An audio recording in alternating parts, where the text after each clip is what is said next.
I know it's hard, I know it's complicated, but I promised you I've been waiting here forever. I had a much to say, but you're not here with me. No, we're invincible, like fire in the snow. Trust me when I say you are my beautiful world, and I'm feeling it all. We should make an effort. It's true you're so far away, and it's true you don't feel the same. But if you take my hand, we can try and go back. Starting from scratch, I won't let you go. No, I can't let you go, 'cause you're my gravity, and I will never leave. I won't let you go. No, baby, I will not, because I still believe you're my gravity. You will never be what I expected. Different frequencies, that's why we ain't connected. You know I will make it through. I got nothing to lose but you. It's true you're so far away, and it's true I can feel the same. It's another day, you know you want me to stay, but I go my way. I won't let you go. No, I can't let you go, 'cause you're my gravity, and I will never leave. I won't let you go.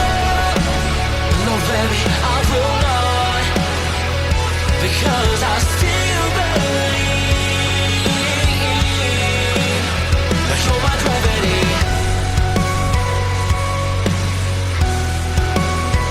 You're my gravity.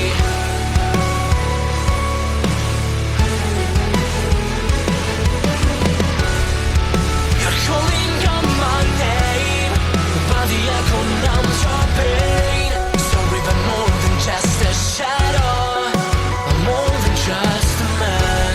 You don't care how I feel, you don't know how I feel. No, you don't know how. I wash away the sorrow till my heart can beat again. You're my gravity. No, you're my gravity.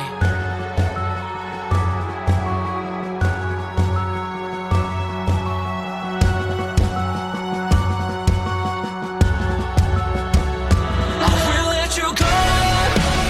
The only thing that I know, you were my gravity, but now I had to leave. I will let you go. Why do you think that I want? Why do you think that I want? I know how to breathe into my gravity. Into my gravity.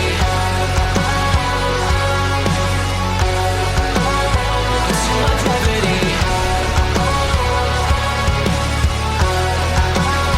Into my gravity. Into my gravity. I know it's hard, I know it's complicated, but I promised you I've been waiting here forever. I had a much to say, but you're not here with me. No, we're invincible, like fire in the snow. Trust me when I say you are my beautiful world, and I'm feeling it all. We should make an effort. It's true you're so far away, and it's true you don't feel the same. But if you take my hand, we can try and go back. Starting from scratch, I won't let you go. No, I can't let you go, 'cause you're my gravity, and I will never leave. I won't let you go. No, baby, I will not.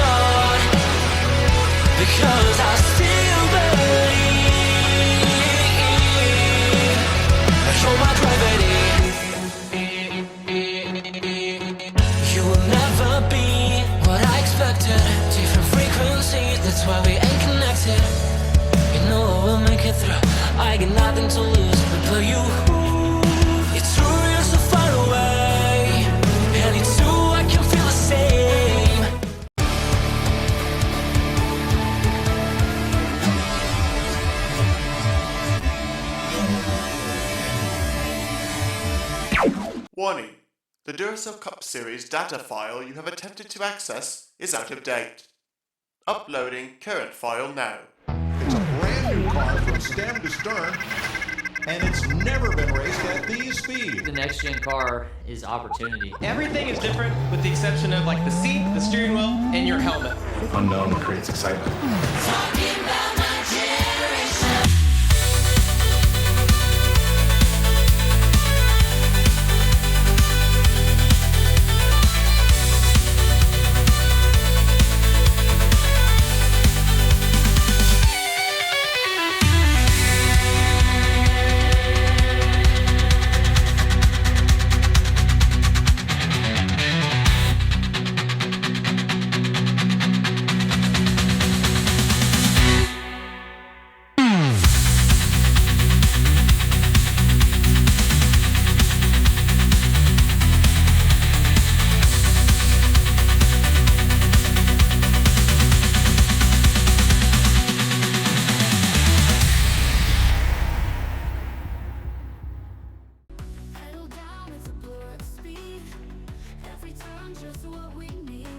Good afternoon, ladies and gentlemen, and welcome here as we prepare for pole day qualifying in preparation for our 17th race of the second season of the NNSCRA Duracell Ultra Lite Series. Ready for another doubleheader with Lites and Cup drivers here in southern Florida as we are at the Homestead-Miami Speedway. This is going to mark the final traditional mile and a half that both the Lites and the Cup drivers will deal with before we end up getting to the playoffs. Some wild card tracks on the horizon for both series as we draw closer to the doubleheader regular season finale at Auto Club Speedway. 30 drivers here this evening going to vie for the pole position. This may be one of the few tracks left on the regular season schedule as well where track position won't necessarily be much of a factor. You look at some of the other tracks we've got coming up like Watkins Glen, Bristol Dirt. These tracks definitely scream if you start at the front, you've got a good chance of finishing up at the front, and then Auto Club is always such a wild card racetrack. It's really all about timing and positioning yourself. So drivers that really like the traditional speedways, this is going to be a place that they're going to want to shine, especially those that are hovering right around potential playoff positions or trying to confirm, lock in spots into the postseason. One driver who is trying to net himself 15 bonus points for getting the regular season championship with only 4 races remaining is Cam Wright Jr., 2-time winner on the season, still the only multi-time winner here in Season 2, but he and Roberto Crown Jr., they have continually been going at it for that overall points lead. Roberto Crown Jr. only 3 points back coming into this weekend's event, so Cam Wright Jr. looking to build a little distance before we end up getting to the Glen, Hanford Speedway, and Auto Club Speedway. I mentioned Bristol Dirt, that's only going to be on the Cup side. I believe that is the only race left on the regular season schedule where the Cup drivers will stand alone. The rest of the races here down the home stretch on both the Lites and the Cup side will be double headers leading up to Auto Club Speedway.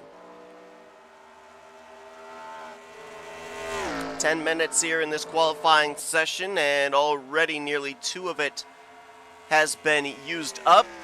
So really only about 8 minutes here for most of these drivers that are just now getting up to speed. You see Cam Wright Jr. right up there straddling that upper seam. Homestead-Miami is a multi-groove racetrack, so expect to see multiple lanes utilized here tomorrow afternoon, as he'll now look to work to the outside of the 0-2 of Michael Turner. You see Chris Dollerton up ahead there as well. So both the Michael Norman Motorsports Dark Horse Mustangs came out together here for qualifying. You'll see the speeds on the top of your screen as they cycle on by. It will take, I would say, another 2-3 minutes before we really officially know who's going to be the ones fighting for the pole position. A lot of these are up to speed laps. A lot of draft laps going to come into play as we look at Eli Bright in the 20. We'll be talking a lot about him tomorrow afternoon as he comes into this race as the cut line driver, 7th in the point standings and he is one of 2 drivers up in the top 7 that does not have a victory. So right now he would not even be locked in through a wild card spot if he were to drop out of the top 7 in tomorrow afternoon's race. So he is looking for a solid run, move a little further up in the top 7, make sure he's in a position to at least lock himself in on points if he's not able to find a checkered flag here during the regular season. Another driver, though, that is looking for a checkered flag would be Dave Smith in the 15. Dave finds himself 18th in the point stands, and right now he is not in a wild card position. Matter of fact, he would be the 4th driver out of a wild card spot, as he currently is behind other drivers like Nathan Stapleton, Wes McCoy, who we saw go to victory lane last week at Kentucky, Skylar Taylor, Cody Majoric, Juan Garcia, Aubrey Powell. All those drivers he would have to bypass in points to be eligible for a wild card position. Biggest way to be able to leapfrog all of them, get a second victory here in Season 2. Autumn Brooks. Autumn coming into this one currently in the 12th position in points. She's, of course, looking for a victory, but mathematically could point her way still up into the top 7 as well. Been a very up-down season for Autumn Brooks. She'll have a good performance, and then she'll have a bad performance. Not able to really find that consistency. She is, I believe, the 4th highest driver running in the point stands right now that has not gone to victory lane. As mentioned, 12th overall in the standings. Here's another driver that's up there in points without a victory, Jackson Haywood. He is 1 position higher than Autumn in 11th. Now, when we talk about the gap between drivers and that 7th in the standings cut line, it's only 20 points from Jackson Haywood up to Eli Bright. So like I said, for him, Autumn Brooks, some other drivers as well, they still have a mathematical shot with 4 races remaining in the regular season to get up into the top 7 in points, but a win certainly would help a lot of those scenarios look just a little bit brighter. As Skylar Taylor in the 29, he's looking for just a little bit of something, as he was a multi-time winner last year.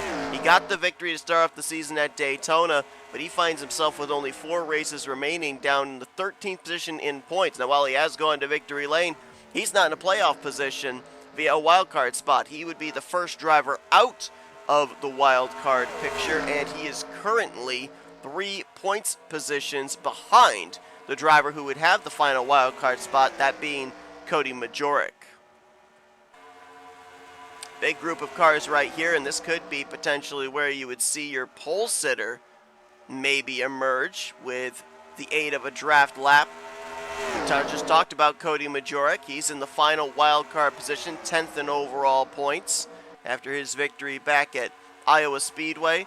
Mike Tellier looking to his inside. Right now he is 6th on the board is Mike. Ralph Mason, 7th, with the benefit of being in this pack. Ralph coming into this one 17th in points. As a matter of fact, a lot of the Mazdas out of Garage 55 are kind of in similar areas in the point standings. One of our few Cup interlopers here this week, Jack Mitchell, in the Adrenaline Motorsports All-Star car, right now finds himself 10th, getting some extra laps here in preparation for the Cup race this weekend. We'll see him tomorrow afternoon in pole day qualifying on the Cup side. Cole Koibe 5th on the board right now, the Haas Racing entry. Cole Koibe coming into this one, the driver 2nd lowest in the points with a victory, 22nd in the standings. So it's starting to get into must-win territory for the 38 car to be able to leapfrog into a high-seeded wild card position. And Juan Garcia right now having a good qualifying effort as he sits 3rd on the board. Juan coming into this one in the 2nd wild card position right now, 9th in overall standings. But none of those drivers were at the top of the board for the pole. We actually saw the driver earlier that is right now at the top of the pylon, and that would be this driver, Eli Bright. Still looking for that first victory. We kind of keep talking about that Sonoma race where it looked like he had the strongest car, got bit on pit strategy. But right now he is at a 31.291. And for Eli Bright, he is looking for his 2nd pole on the season. which would make him the third multi-time pole winner, along with Dave Smith and Aubrey Powell. That is, if he can hold on to that position. As a matter of fact, Trackhouse Racing right now would have the entire front row, as his teammate in the 18 is second fastest. See if we can find Roberto Crown Jr. There he is. 31.356 for Roberto Crown Jr. right now. And remember, we talked about the fact that he is battling with Cam Wright Jr. for that overall points lead for the regular season. Roberto Crown Jr. is also looking for his second win on the season after winning back at Sonoma. It's interesting, we talk about traditional mile-and-a-halves, and there are a few that we've run here on the light side. You got Michael Turner, who won back at Las Vegas. I guess if you want to call Texas a traditional mile-and-a-half. You've got Craig Batson, who went to victory lane there. Juan Garcia went to victory lane at Charlotte. And Nathan Stapleton most recently went to victory lane. Actually, no, that's not Chicago Lane. I read it as Chicago Lane. It's Chicago Motor Speedway. Last week, Kentucky. Wes McCoy going to victory lane there. So those would be some of the drivers maybe to look at. As a couple of other drivers. Actually, matter of fact, wow, I just looked at this. Not only does Trackhouse Racing have the front row, they've got the top 3 speeds here. Juan Garcia is third fastest. Where is the trifecta? Where's that 11 car of Sarah Fogelman? Well, she is last. So you've got 3 of the Trackhouse cars at the very top of the board, and then the 4th car is last on the scoring pylon. So looks like the speed did not get transferred over to the All-Star car that we've seen Sarah Fogelman, Reggie Fogelman, and Bryce Egan swap out with. You see actually Sarah Fogelman right there, second in this line, that 5-Hour Energy Toyota, behind Wes McCoy, who, when going to victory lane last week at Kentucky, accomplished 2 things. He got his first career win, but now he's putting himself up potentially in the conversation for a playoff spot. He is the second driver out of a wild card position, 14th in overall points, but he gained 5 spots in the standings, and that's huge. When you're this late into a season and you gain that many spots, that means that you definitely have some momentum, and it's also gained you a lot of positioning that can be important when it comes down to our 3 drivers that will get into the playoffs through the wild card avenue. Zeros on the clock here. Red flag is out. I believe scoring on these laps has concluded. And Eli Bright is going to be leading us to green here tomorrow afternoon. He'll have some familiar faces around him to his left and just behind, as his teammates Roberto Crown Jr. and Juan Garcia are going to sweep the podium here for Trackhouse Racing. I believe that's the first time that has ever been done here in the Lite Series. Session has come to a close, and we'll take a look at what the starting lineup is going to look like here in tomorrow afternoon's race. Your top 3 there with Bright, Crown Jr., and Garcia. Cody Majorek will start in 4th. Wes McCoy, 1 week removed from his first career victory, will be 5th. Cole Koibe, good qualifying effort, in 6th. Mike Tellier in 7th. Ralph Mason will be 8th. Kyle Langland in 9th. And Jackson Haywood is going to complete the top 10. Mentioned about the fact that this is a very spacious racetrack, multi-groove, so drivers that qualified mid-pack, rear of the field, do not expect them to stay back there for long. They will work their way up to the front if they have especially a good long-run car. A lot of drivers back here just missing the mark on the qualifying, maybe didn't get the benefit of draft during the course of this session, but a number of the Haas cars back here, Colin Grace, Aubrey Powell, you got Jordan Anderson back here, one of our former winners on the season, save for Dave Smith. You also got one of our Cup Series drivers that's down here in the Lights race this weekend, Dylan Young, Florida native. Well, he's a transplanted Florida native, we'll call it that, but this could be considered one of his home tracks, if you will. The All-Star car 21st. Cam Wright Jr. going to start 17th, so live points when we take the green. We'll have Roberto Crown Jr. as the points leader, but a lot will change between the green flag and the checkered flag. Bet on that. So, this is the way the starting lineup looks. Eli Bright becomes the 3rd multi-time pole sitter on the season, and he is looking for his first career win as well to solidify himself a spot in this season's playoffs. Hope you guys enjoyed this qualifying session. If you did, be sure to give it a like, subscribe to our crew today. We have shown you your starting lineup for tomorrow afternoon's race, which will take place at 3 p.m. Eastern Standard Time. Before that, at 1, Cup Series qualifying here from Homestead, and the Cup drivers have their race on Sunday at 1. We'll see you guys tomorrow afternoon for the continuation of this race weekend here from the Homestead-Miami Speedway. But until then, I've been Seth Cole, and you've been watching another broadcast courtesy of NNSCRA TV, offline racing at its best.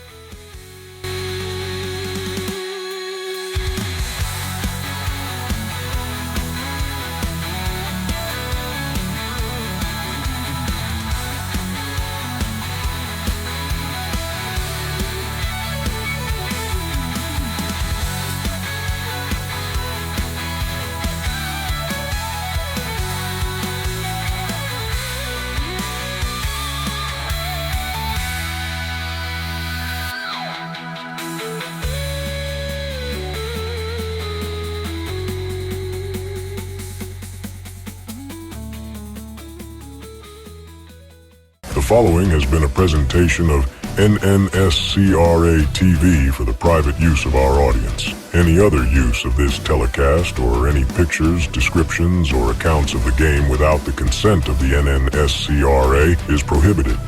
NNSCRA would like to thank all of our loyal fans, and we hope you enjoyed today's broadcast.